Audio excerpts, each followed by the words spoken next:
मनुष्य चाहे कितना ही प्रयास क्यों न कर ले, कितना भी प्रयत्न क्यों न कर ले, उसे अपने कर्मों का फल तो भोगना ही पड़ता है। चाहे मनुष्य कितना भी प्रयत्न क्यों न कर ले, लेकिन वो अपने कर्मों से बच नहीं सकता। जैसी करनी वैसी भरनी, यह वाक्य तो आपने सुना ही होगा। अर्थात जैसा आप कर्म करोगे वैसा आपको फल प्राप्त होगा। लेकिन मेरा एक प्रश्न है, क्या आप इस बात पर यकीन करते हैं कि जैसा आप कर्म करेंगे वैसा ही आपको फल भी मिलेगा? तो आइए कहानी के माध्यम से जानते हैं कर्म से क्या हम बच सकते हैं। दोस्तों, यह कहानी बहुत ही शिक्षाप्रद और ज्ञानवर्धक कहानी है। मुझे उम्मीद है कि यह कहानी आपकी जिंदगी में कुछ नया लेकर आएगी। दोस्तों, आप इस कहानी के अंत तक बने रहें। नमस्कार दोस्तों, आप सभी का एक चैनल आर्टिवल स्टोरी पे स्वागत है। कर्म का सिद्धांत यही है कि जो कर्म के फल का कारण बनता है उसे ही उसका फल भोगना पड़ता है। वह चाहे 100 पर्दों में जाकर छिप जाए,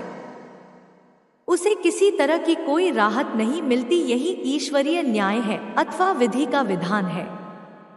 कर्म करने के लिए जीव स्वतंत्र है, परंतु उसके फल के भोग में नहीं। हर जीव को अपने सुकर्मों अथवा दुष्कर्मों का मधुर या कठोर दंड भुगतना ही पड़ता है। उसके लिए उसकी मर्जी नहीं पूछी जाती। दोस्तों, एक समय की बात है, एक बहुत बड़े संत से उनके भक्त ने एक सवाल किया, गुरुवर, क्या सच में कर्मा लौट कर आता है? क्या मुझे आज तक ये बात समझ नहीं आई है। तभी गुरुवर बोलते हैं, तुम मेरे साथ भाग में चलो और देखो। हमारे आसपास बहुत से फलों के पेड़ लगे रहते हैं। उन मीठे फलों को हमारी आंख पेड़ पर लगा हुआ देखती है। उन्हें देखकर लालचवश खाने की इच्छा हो जाना स्वाभाविक बात होती है। समस्या यह है कि आंख तो फल तोड़कर खा नहीं सकती, इसलिए पैर तेजी से चलते हुए उस पेड़ के पास फल तोड़ने के लिए पहुंच जाते हैं। पैर तो फल तोड़ नहीं सकते, इसलिए हाथों आगे बढ़कर मधुर फल तोड़ते हैं और मुंह उन फलों को बहुत स्वाद लेकर खाता है। इस तरह वे सभी फल पेट में चले जाते हैं। अब देखने और समझने वाली बात यह है कि जिसने फल देखा वह फल तोड़े गया नहीं। जो फल तोड़े की कामना कर रहा था वह गया, पर उसने फल तोड़ा नहीं।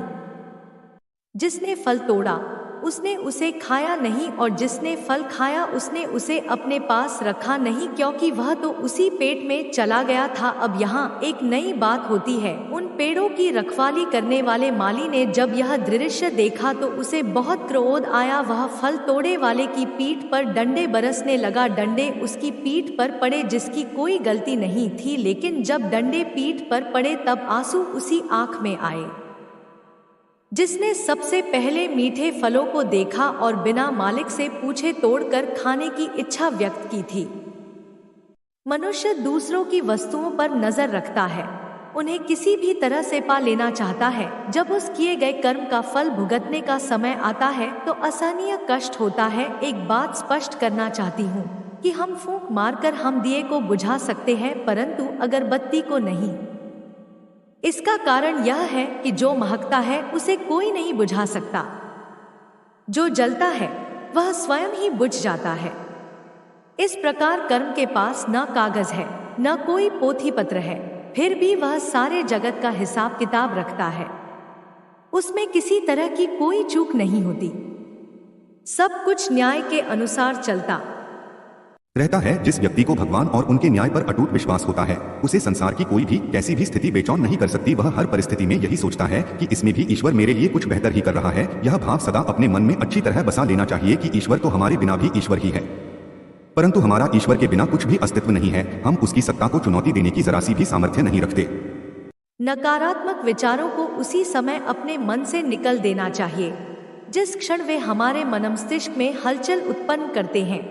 यही वे पल होते हैं जब मनुष्य पूरी तरह कमजोर पड़ जाता है। सकारात्मक विचारों को यत्नपूर्वक अपने मन में स्थान देना चाहिए। बीते हुए कल के लिए ईश्वर का धन्यवाद करना चाहिए और आने वाले कल के लिए ईश्वर पर पूरा विश्वास रखना चाहिए। आज का दिन सबके लिए खुशियां लेकर आए, सदा ऐसी प्रार्थना करनी चाहिए।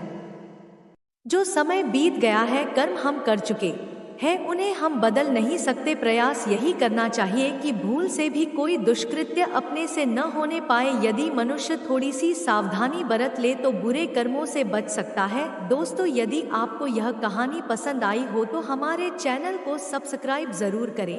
धन्यवाद दोस्तों, राधे राधे।